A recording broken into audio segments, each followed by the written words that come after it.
Hello and welcome to another Lawrence Academy screencast. Today we're going to be talking about domain and range of functions, and we're going to be using set builder and interval notation to do so. So let's get started.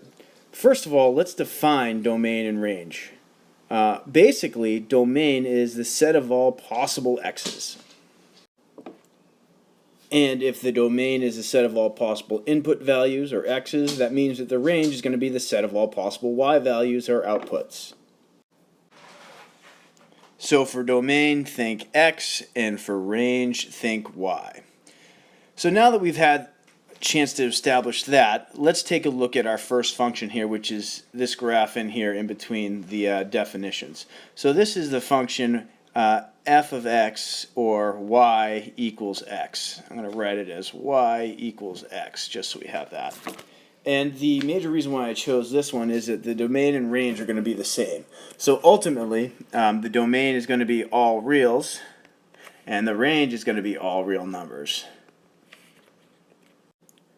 Unfortunately, just writing out this right here is not going to cut it. And we have set builder notation and interval notation, which is how we're going to express our domain and ranges. So let's first take a look at our set builder. Alright, so set builder begins with a bracket, and we're going to start with the domain for the set builder, just so we have a reference point. And it's going to be x, this line right here. This line means such that. So this means such that.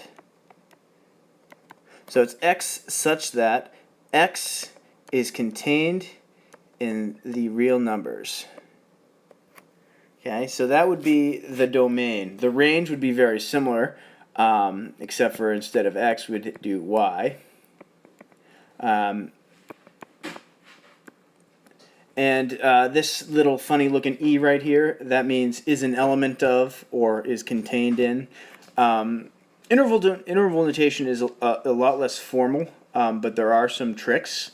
So let's take a look at an interval notation. So essentially, the domain and range goes from positive infinity to negative infinity. So the interval notation for both of these is going to be parenthesis negative infinity to positive infinity. And that's going to be the same for both the domain and range. All right, so a lot simpler in a lot of cases to do interval notation. In other cases, it's easier to use set builder. And let's take a look at a few examples. So here we have a graph in blue, which is what we're going to take a look at first, this guy. And here we have an open point on the origin. So let's start taking a look at the domain. And we're going to use, to start, we're going to use set builder notation. So it's x such that. Now, here we can see that this arrow implies that it goes off forever in that direction, which means that basically x goes off to positive infinity. So it's basically going to say it's 0 is less than x. It's less than, not less than or equal to, because of the open point here on the origin, is less than positive infinity. So that is our domain in set builder notation. If we're taking a look at range, in range for set builder notation, it is the same thing. So it is, except for it's y, such that 0, so it's never actually reaching 0, is less than y is less than infinity. So for interval notation, here we have a 0. So the parentheses, you could use a parenthesis or bracket. The parenthesis means that it's not inclusive, and we'll see an example of that later on. So 0 to positive infinity for both the domain and range in interval notation. The graph in red. So now we have a domain which is all reals. So I can use set builder notation and say that x, such that x is an element of the real numbers. The range, so here we see that it doesn't reach, looks to be positive 1, 2, positive 4 here, and negative 2. So that means that y is, oops, not 0.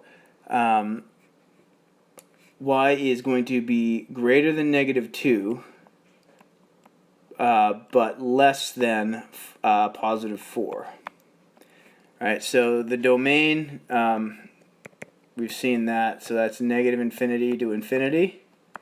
And then the range is going to be negative 2 to 4.